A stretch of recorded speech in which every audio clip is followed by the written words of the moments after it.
Welcome to Spotlight Chronicles, everybody. Today we'll be taking a deep dive into the life and career of Adriano Celentano. Adriano Celentano, Go that. an Italian icon. Exactly. And I think some listeners might be saying Adriano who? Right. But that's okay. Yeah. We're here to learn about him because even outside of Italy, there seems to be a lot of interest in this multifaceted entertainer. I mean, honestly, the source material for this deep dive is an article from a German radio station. Really? And it's really cool. Wow. So people are interested in it. Yeah, this global interest in Celentano. Yeah. So I think it's a story worth telling. Absolutely. But where do we even begin? This guy was a watchmaker. Yeah. And then he became a singer, a dancer, an actor, a comedian, a filmmaker. I mean, even a political activist. It's quite the resume, isn't it? It's almost overwhelming to try and distill all that down. And he stayed relevant for decades. Yeah. You were constantly reinventing himself. Yeah. He didn't just fade into obscurity after like 5 years. And I think that's a big part of what makes him so interesting to people. I think you're right. Like, how do you do that? How do you stay at the top of your game for so long? And in so many different fields. And all while like remaining true to who you are. Exactly. Like, I mean, you see a lot of these entertainers kind of like, they sell out. They lose their way. You become a different person. So how did he manage to navigate all of that and come out the other side? Right. Still Adriano Celentano. Still himself. Yeah. Yeah, it's fascinating. So how about we start chronologically then? Sure. With his early life. Okay. So he started out as a watchmaker, right? Yeah, he did. And then somehow he transitioned into music. That's right. Became a singer, a performer. And he was apparently a very good watchmaker too. Oh, really? Yeah, even after he became successful and wealthy, he kept doing it as a hobby. That's interesting. I think it shows that he never forgot where he came from. Yeah, it speaks to a certain groundedness, I guess. Yeah, humility. So how did he make that jump from watches to music? Well, it seems like rock and roll had a big influence on him. Okay. As it did on so many young people in the 50s. Right, right. He started out with a band called the Rock Boys. Oh, wow. And they were playing covers of American rock and roll hits. So he wasn't writing his own stuff at that point? Not yet, but he was already developing his stage presence. Okay. His charisma. That's interesting. And, that energy and rebelliousness of rock and roll, that really resonated with him. Yeah. And it would become a big part of his persona. So did this early rock and roll phase lead to any like breakthroughs for him? Well, he had a hit in 1957 with the cover of Rip It Up. Oh, wow. Which was originally by Little Richard. Okay. And that kind of put him on the map. Okay, so he's getting some recognition now. Yeah, he's starting to make a name for himself. And then comes Sanremo. Sanremo. In 1961. That's right. Now, for our listeners who might not be familiar with Sanremo. Right. It's basically like the Super Bowl of Italian music. Yeah, that's a good analogy. It's this huge. The biggest music festival in Italy. Yeah, like a week-long festival. And it's been going on for decades. Yeah, it's a big deal. It's a big deal. And Celentano not only performs at Sanremo in 1961, but he uses that momentum to found his own record label. Clan Celentano. On Celentano. Smart move. Yeah, really smart. He understood the importance of controlling his own career. Yeah. Having that creative freedom. And the business side of things, too. Right, right. So he's not just a performer anymore. Exactly. He's a businessman. He's an entrepreneur. So he's already showing signs of being this multifaceted figure. He's not just a one-trick pony. But Sanremo wasn't all smooth sailing for him, was it? No, it wasn't. In 1966, he caused quite a stir. He did. This song, Il ragazzo della via Gluck. Il ragazzo della via Gluck. Which translates to? The Boy from Gluck Street. Okay. And what was so controversial about this song? Well, it was a song that lamented urban development, the destruction of nature, to make way for concrete and buildings. And some people felt that it was too political for Sanremo. Interesting. So he's using his platform to make a statement. Yeah, he's not just singing about love and heartbreak. Right, right. He's addressing social issues. And this is in the 60s. 1966. So even before the rise of yeah, way before. Green parties and environmental movement. Yeah, mainstream environmentalism. Yeah. He's already singing about these things. He was ahead of his time in that regard. Yeah, it's pretty remarkable. It is. Makes you wonder if that song had any lasting impact you know, on Italian society. It's hard to say for sure. Yeah. But music has a way of seeping into our consciousness. Right. And maybe planting seeds. It can definitely... Yeah, I don't even realize. Yeah, it can definitely shape our thinking. Influence the way we see the world. Absolutely. So Celentano's not shying away from controversy. No, he's not. He's using his platform. He's using his voice. To express his views. Yeah. And to challenge conventions. He's not afraid to make people think. And that's part of what makes him so captivating. It is. This blend of talent, charisma, and a willingness to push boundaries. Absolutely. So let's talk about that talent. Okay. Let's dive into the music. Let's do it. Because he had some massive hits. He did. Songs like Azzurro and Soli, which are practically anthems in Italy. Oh, yeah, they're classics. Everyone knows them.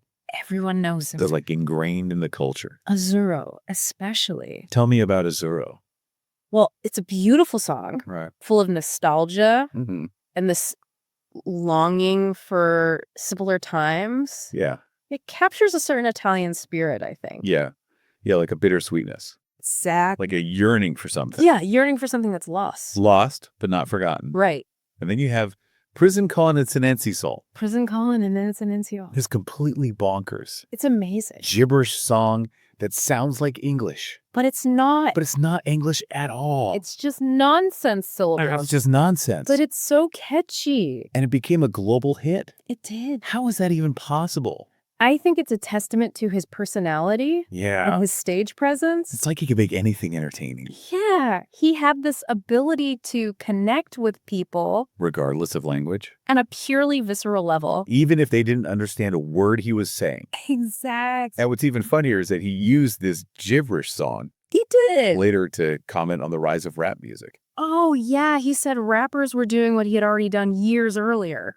What a cheeky guy. Yeah, he was always one step ahead of the game. So he's not just a talented musician. Right. He's also got this sharp wit. Yeah. A sense of humor. Yeah. A playful irreverence. He's always poking fun at things. And at himself, too. Absolutely. Which is important. Yeah, you got to be able to laugh at yourself. But going back to the music for a second. Okay. He wasn't just singing covers and gibberish. No, he wasn't. He was also a pioneer in incorporating rock and roll into Italian pop music. That's an important point. This is the 50s. Right? When rock and roll is shaking up the world. It was a revolution. And Celentano is bringing that energy. Yeah. That rebellious spirit. To Italy. Yeah. It's like he's bridging cultures. He is. Bringing something new and exciting to the Italian music scene. And it had a huge impact. Yeah, I bet it did. He influenced a whole generation of musicians. It's like he's at the forefront of this. Yeah, he was a trailblazer. Yeah, this musical movement. Absolutely. So we've got the musician. We've got the rebel. The rebel. We've got the savvy businessman. The entrepreneur.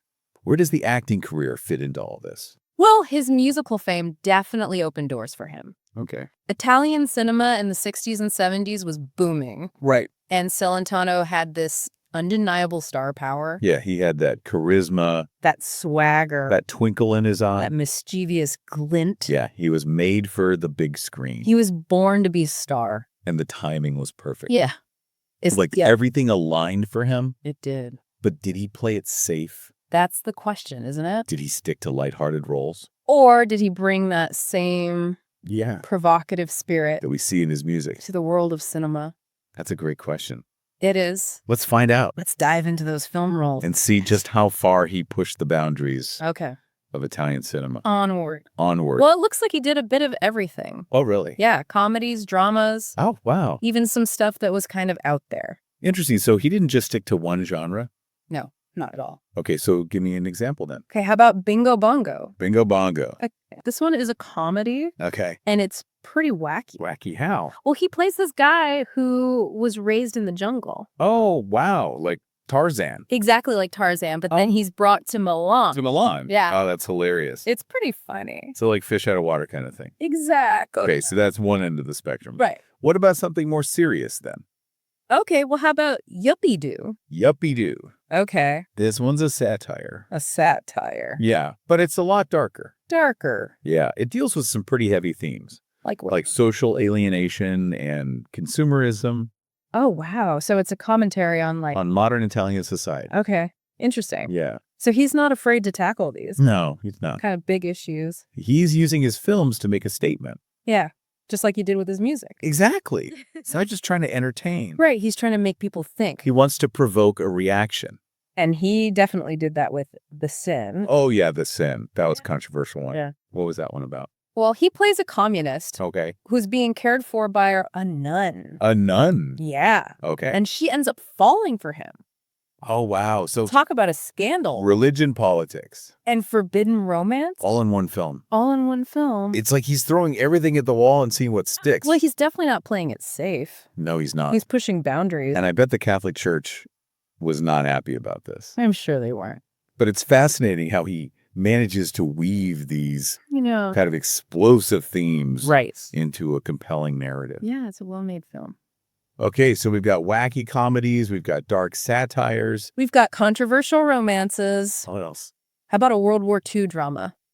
Okay, tell me more. So this one is called Uncle Adolf. Uncle Adolf. And Celentano plays twin brothers. Twin brothers. Yeah. But here's the twist. What's the twist? One brother is a Nazi, and the other brother is an anti-Nazi resistance fighter. Love that. Talk about range. That's heavy stuff. It is. I mean, to play two characters who are so diametrically opposed. Yeah, like ideologically and morally. Yeah.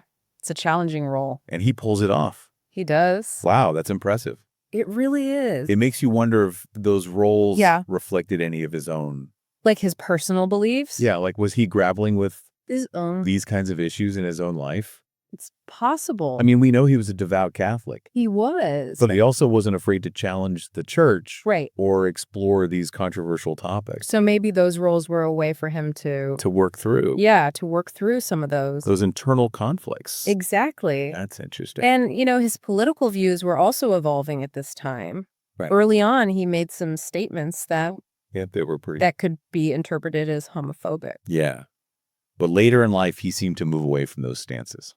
It seems like he was on a journey of self-discovery. Life, both personally and politically. And that journey played out on screen. As well as in his music. Exactly. It's a reminder that even icons are human. They are. Capable of growth and change. And maybe those complexities, those contradictions. Are what makes them so fascinating. I think you're right. It's like we're drawn to the flaws. The imperfections. Because it makes them more real. More relatable. Okay, so we've covered the music, the movies, the political activism. The controversies. What about the man behind the persona? Yes, the personal life. The article mentions his long marriage to actress Claudia Mori. They were a true power couple. A power couple? Yeah, they collaborated professionally. Oh, really? Yeah, they even had musical hits together. Wow. Like Non Succedera Più. Okay. Which, interestingly enough, was rumored to be about his affair with Ornella Muti. Oh, right. The article didn't shy away from that detail? No, it didn't. It's interesting how he managed to navigate that very public scandal and maintained his marriage. Well, it speaks to the complexities of their relationship. Yeah, and maybe to a certain pragmatism that existed within the Italian entertainment industry. Yeah, back then. Like maybe it was just something that people accepted. Yeah, people accepted. And let's not forget, he even bought a compromising photo of Muti. Oh, yeah, from the paparazzi. From the paparazzi. To protect his wife's image. To protect his wife. Yeah. There's a certain protectiveness there. There is. Despite the infidelity. It's a bit of a paradox, isn't it? It is. It's like he's doing the wrong thing, but then he's trying to to protect his wife. It's complicated. It's very complicated. It's almost Shakespearean. It is the drama, the passion. The public and private lives intertwined. So no wonder people are still fascinated by him. Absolutely. Speaking of drama, how about that stunt he pulled for his 50th birthday celebration? Oh, yeah. That was a classic Celentano move. So he gets 16 minutes. 16 minutes. Of primetime television. On RAI. RAI. The Italian National Public Broadcasting Company. Wow. So this is a big deal. This is a huge deal. And he chooses to remain completely silent. Silent. Can you imagine? The audacity. I mean, most people would be singing their hearts out. Yeah, celebrating. Yeah. But Celentano, he's using that platform to make a statement. To make a statement through silence. Exactly. And then after the silence, after 16 minutes of silence, he launches into this passion to against nuclear power and hunting. Classic Celentano. It's like he understood the power of silence. He did. Of using the unexpected. Capture attention. And to deliver a message. Yeah, it worked. Yeah, people were talking about it for weeks. It was brilliant. He was a master at keeping people guessing. Yeah, always one step ahead. Always pushing boundaries. Always challenging the status quo. And that's what made him so captivating. So enduring. So we've covered a lot of ground here. We have. From music and movies. Yeah. To politics and personal life. Where do we go from here? Well, I think it's time to try and sum it all up. Yeah, what's the takeaway from all of this? I think the takeaway is that he was more than just an entertainer. Yeah, he was a cultural icon. A force to be reckoned with. Yeah, and his career really spanned decades. It did. Like, he saw massive changes in Italian society. In cultural values. And he managed to stay relevant through it all. Yeah, which is amazing. It's incredible. And he did it. He did. While staying true to himself. To that mischievous. That provocative. Rebellious spirit. Yeah, that people loved about him. Exactly. It's like he understood the Italian psyche. He did. Like, he knew how to entertain them. How to provoke them. And how to tap into their emotional core. Absolutely. In that connection. That connection. It transcended generations. It did. Like, he was as popular with the grandparents. As he was with the grandkids. Yeah. Which is rare. It's very rare. You don't see that very often. Not at all. And it wasn't just in Italy. Right. His music and films found audiences all over the world. They did. Remember A Prison Calling in Silenzio? Of course. The gibberish song. The gibberish song. That was a global hit. It was. I mean, that just shows you the power of his charisma. His stage presence. His ability to connect with people. On a purely visceral level. Regardless of language. Yeah, that's like he was saying. What was he saying? Hey, life is absurd. Let's laugh at it together. And people need that. They do. Especially in times of uncertainty. Yeah, when things are tough. People crave laughter. Connection. Joy. And Celentano offered all of that. He did. So as we wrap up this deep dive into the world of Adriano Celentano, I'm just left with the sense of awe. I know what you mean. At the sheer breadth of his achievements. He was a true original. Yeah, he was a singer. A dancer. An actor. A comedian. A filmmaker. A political activist. A provocateur. A businessman. All rolled into one. And he excelled at all of it. It's mind-boggling. It really is. Where did he find the time? And the energy. It makes you wonder what drove him. What pushed him to constantly boundaries. Challenge conventions. Never settle. Yeah. What was it? Maybe it was that restless spirit. That we talked about. Yeah, that desire to constantly evolve. To explore. To never be confined by expectations. Or maybe it was just a love for his craft. A passion for entertaining. A deep need to connect with people. Maybe it was all of those things. Maybe we'll never know for sure. But one thing's for certain. That's that. Adriano Celentano left an indelible mark. On Italian culture. And his legacy continues to inspire and intrigue audiences all over the world. Well said. If you're curious to learn more, we encourage you to seek out his music. His film. And delve into the many facets of this fascinating complex. You won't be disappointed. Thanks for joining us, everyone. It's been a pleasure. We'll see you next time on Spotlight Chronicles.